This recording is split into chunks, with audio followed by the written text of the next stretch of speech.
Hozir hamma psixolog, hamma logoped. Ammo hozirgi mavzuni eshitganingizdan keyin hamma ichidagi aqorliklar to'kiladi va yangi ma'lumotlar olishni boshlaysiz.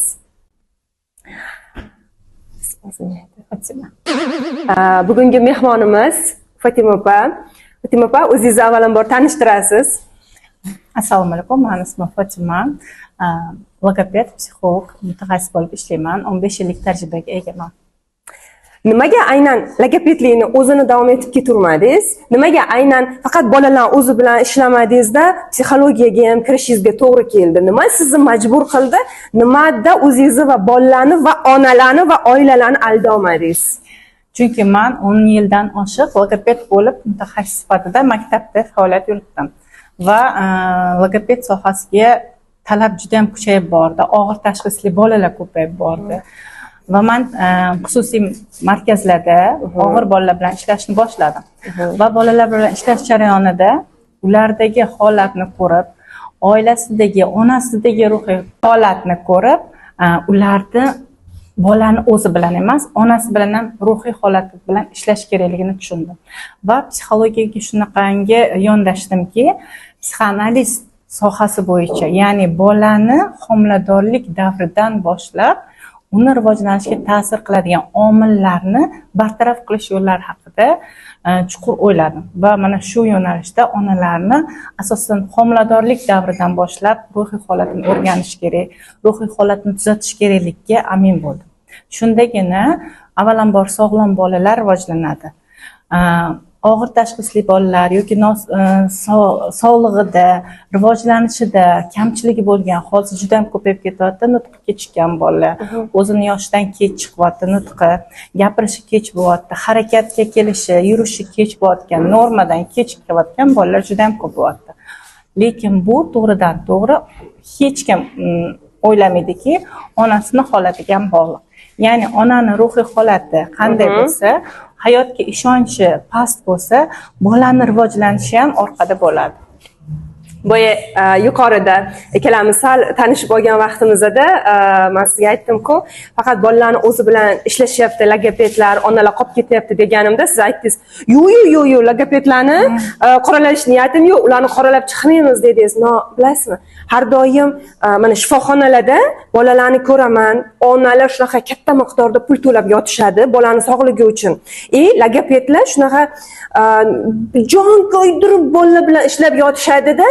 Anita qarasangiz, ona bolasini kuzatadida, yig'lab o'tiradi-da, jertva pozitsiyasida.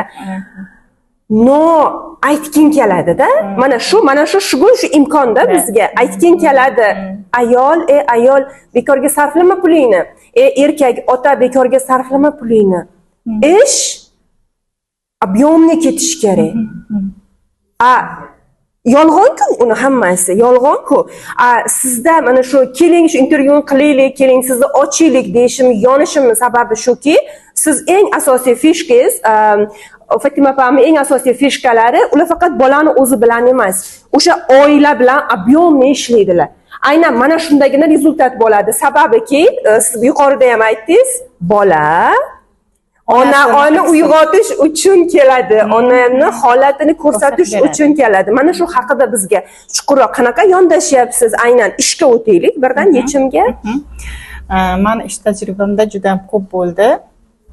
Ayniqsa duduqlanishi bor bolalarda onani holatini o'rganganimda, onada qo'rquv, ichki gaplarni yutib o'tirishi, gapira olmasligi, o'zini oshkora qila olmasligi, masalan, aybsiz aybdor bo'lib qolishi oilada, bu hammasi o'zini ichiga yutib yurishidan bo'lgan va o'zidagi fikrlarini gapira olmagani uchun ham bu bolaga nimadir sababchi, nimadir qo'rquv bo'lib qolganda sabab duduqlanib qolgan va bu bola aksincha o'zi onani akslantirayotgan bo'ladi. Yoki kech gapirayotgan bolalar, ularda ham shunaqa, onasida shunaqa holat bo'ladi. Onasidagi ichki o'sha qo'rquvlari, bostirilgan emotsiyalari, gapira olmayotgan gaplari bola ko'rsatib beradi. Qachonki bola ona bilan ishlaganimizda, ruhiy holatini o'rganib, uni o'zini anglash, o'ziga ishonchni oshirishga olib kelganimizda, bolada ham natija bo'ldi. Bola ham duduqlanishi tuzaldi, nutqi kechikkanlar o'zini yoshiga normasiga yetib oldi. Rivojlanishni orqada qilayotganlar sekin-sekin mana shunaqa yetib oldi. Ya'ni bu yerda logoped o'zini mutaxassisligini o'zi bajarib, ona esa o'zini ichki holati bilan psixolog bilan ishlashi kerak. Lekin sizda shunaqa объемni siz ham logoped sohasidasiz, ham psixologiya sohasidasiz. Bu juda zo'rda. Mana sizlarga shunaqa imkoniyat va shunaqa zo'r mutaxassis taklif qildikki, logopedga boshqa insonga va nima deydi, psixologiyaga boshqa insonga emas. Bir o'zlari ham bolani ham taniydilar, biladilar. Endi oddiy ona sifatida gaplashaylik. Aytdim-ku yuqorida, o'sha o'zimni bolamni ham shunaqa ruhiy holat, nima deydi, terisidagi holati sababli o'zim ham psixologiyaga kirganim uchun buni juda zo'r bilaman-da. Ikkalasini taniysiz, bilasiz va ish 10 baravarga tez ketadi. Endi sizga savol. Aytaman, yaqinda bo'lgan NRS holatidagi bolalar. Hozir juda ham ko'p, hattoki 15-16 yoshli bola, qizlarda ham NRS holati bor. NRS bu ostini qo'llab, ya'ni o'rnini qo'llab qo'yish. 9 yoshli bolani onasi murojaat qildilar. Men farzandimda NRS holati oldin bo'lgan, o'rtada davolandik, endi hozir yana 3-4 oydan beri yana bo'lyapti deb. Menga murojaat qildilar va men bola bilan bir martagina suhbat o'tkazish orqali uni holatini o'rgandim. Unda nima muammo bo'lyapti ichida, onasiga yetolmagan ichki muammolar bo'ladi. Va bolasini o'rganish orqali keyin onasi bilan individual suhbat olib bordik. U bilan konsultatsiya terapiya o'tkazganimizda o'zimni tavsiyalarimni berdim va o'shani o'zida ona uyga borib o'sha men aytganlarimni qilgan o'zida bolada o'sha kunni o'zida NRS to'xtadi va men yaqinda ham 2 hafta 3 hafta o'tgandan keyin onadan so'radim. Bolangiz qanaqa ahvoli, NRS qaytalanmadimi desam, yo'q Fotima, NRS to'xtadi, bolam o'zida ham ishonch ortdi, hattoki oldin qo'rqib uxlardi, yotishdan oldin qo'rqardi, ona meni uyg'oting derdi. Yo'q, hozir unaqa qilmayapti, bemalol uxlayapti. Ya'ni onada o'ziga ishonch oshdi, o'zidagi holat o'rganildi. Bolaga ham to'g'ri tavsiya, ya'ni bolaga munosabat. Ona siz stressda bo'lsangiz, jahlda bo'lsangiz, bolangizga qanaqa munosabat qilasiz? Urib qo'yishingiz mumkin, urishib qo'yishingiz mumkin. Bola bu yerda o'zini keraksiz his qilib qolishi mumkin va bu narsa bosim bo'ladi bolaga. Onasi o'zgardi, bola ham o'zgaradi, sog'lomlashadi. Hozir sizga beradigan savolim oldidan shuni qat'iy shu ayollarga shu podkast shuni ochsin. Onalar, bola, mana siz aytib o'tganingizdek, bizni 100% aksimiz.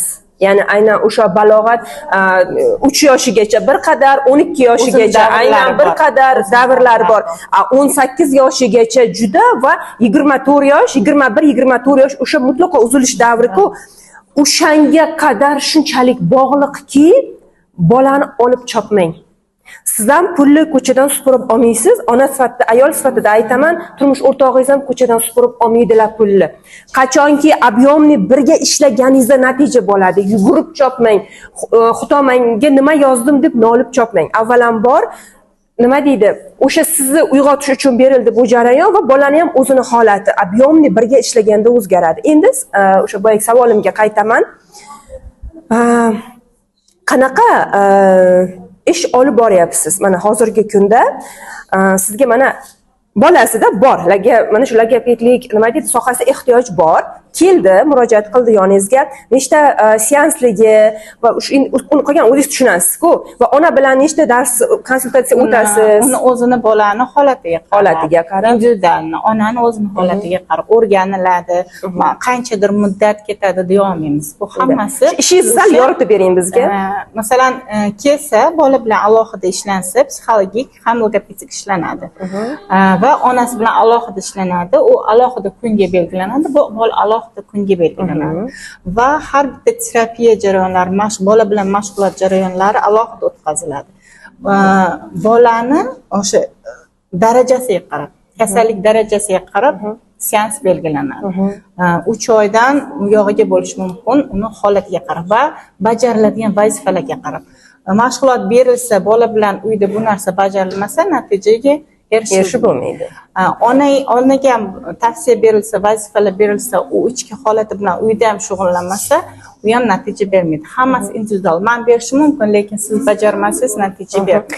Endi ona sifatida aytaman, avval o'zim ham aynan farzandim uchun mutaxassis qidirsam, izlanaman. Necha yildan beri shu sohada ishlaydilar, natijalari qanaqa, avval o'sha hayotlarida qanaqa ishlab o'tganlar va asosiy so'raydigan narsam shu, men ishlaydigan mutaxassisni oilaviy holati qanaqa, uni o'zini hayotida nima masalalarini hal qilgan. Bu juda ham muhimda. Shular haqida ham bizga yoritib bering, sababi ishonch. Har doim har bitta podkastimda so'rab o'taman, sizga ishonchlariga asos bering deb. Men oilaliman, 21 yillik xudo xolisa turmushim bor. Turmush o'rtog'im, 3 nafar farzandim bor. Menda ham har bitta ayolda bo'lganda o'zimga yarasha ruhiy holatlarimda o'zgarishlar bo'lgan. Ya'ni stressga tushishlar, depressiyaga tushishlar holatlar bo'lgan. Bu asosan birinchi va ikkinchi farzandlarimda. Uchinchi farzandimdan keyin men bu psixologiya sohasini yana ham chuqur o'rganganimdan keyin menda nima ta'sir qildi? Va uchinchi farzandim kech gapirishni boshladi. Ya'ni menga bu bilinmadi, atrofimdagilarga bilindi. Bolang kech gapiryapti, bolang juda so'zlari lug'ati kam, tengqurlar mana ko'p gapiradi, lekin bu kam gapiradi deyishdi. Keyin men shunga diqqatimni qaratdim-da, bog'chaga aynan 1,5 yoshdan keyin, chunki ikkita bolam 1 yoshdan ko'p so'zlarni bilardi. 1,5 yoshdan keyin 2 yoshga qarab ketayotganda sekin bog'chaga berdim. Bog'chaga olib borishdi, olib kelishdi, u bilan suhbat o'tkazdim. Ya'ni men vaqtimni ko'proq bolamga qaratishni boshladim. U bilan suhbatlashishga, yo'l-yo'liga ketayotganda ko'p onalar bolasini tez-tez yur deb olib ketadi.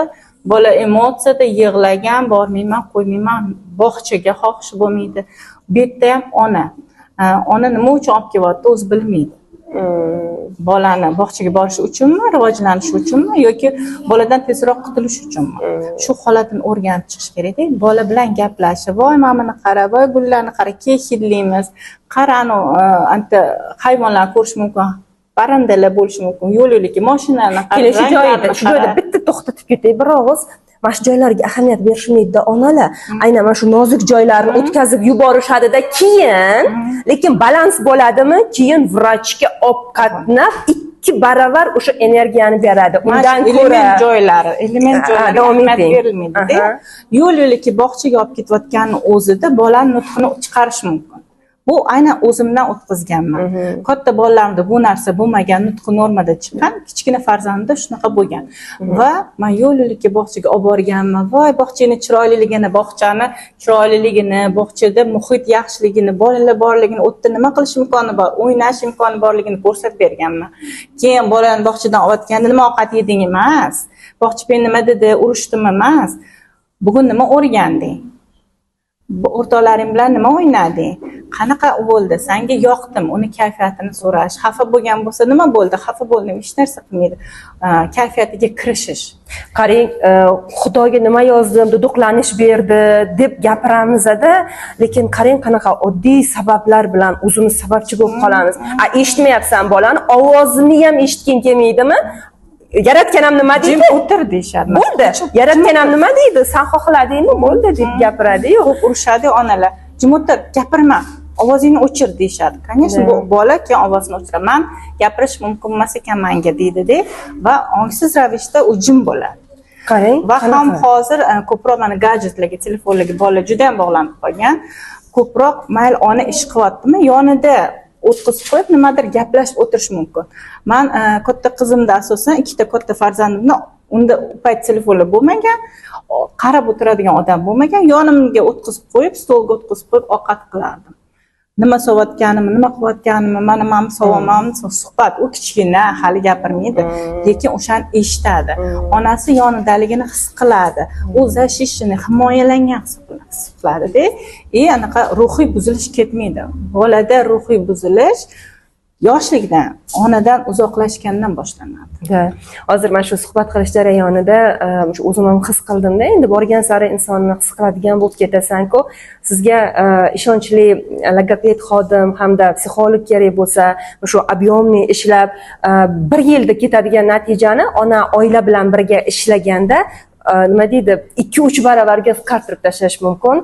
Fotima opamga murojaat qiling, ham o'zingizdagi ruhiy buzilishlar bormi, o'sha farzandingizni nima deydi gapirishini kechikishi va undan tashqari men sizda shu nimani sezdimki, hisni sezdimki, oilada farzandlarga bo'lgan haqiqiy munosabat, mana shu ona va bola oila o'rtasidagi tarbiyaga ham, aynan farzandlarga bo'lgan hurmat bilan yondashuv natijasida qanaqa buyuk shaxslarni rivojlantirish mumkinligi haqidagi bilimlar kerak bo'lsa ham Fotima opamga murojaat qiling va qanaqa tavsiyalaringiz bor? 1 daqiqalik ayollarimizga va keyin yakunlaymiz. Har bitta bolani rivojlanishi kelgusida ota-onaga nisbatan munosabati hozirgi kichik yoshlik davridan boshlanadi. Wow. Hozir siz farzandingiz bilan qanaqa vaqt o'tkazayotgan bo'lsangiz, ertaga farzandingiz siz bilan ham xuddi shunday vaqtni beradi. Hozir siz vaqt kam ajratyapsizmi? Ertaga bolangizga o'tir, yonimga o'tir, gaplashgim kelyapti deysiz, bolaning vaqti yo'q. Bu sizga yomon ta'sir qiladi. Lekin o'ylaymiz, sizga bir paytlar men o'zim ishga berilib ketgandim, bolam chaqam deb yurib ketgandim. Buni bolaga to'g'ri tushuntirib bersangiz, nima uchun vaqtingiz bo'lmadi, nima uchun siz bolani tashlab ketishga majbur bo'lganingizni bolaga o'sha kichkinaligidayoq tushuntirib bersangiz, bola shuni tushunadi.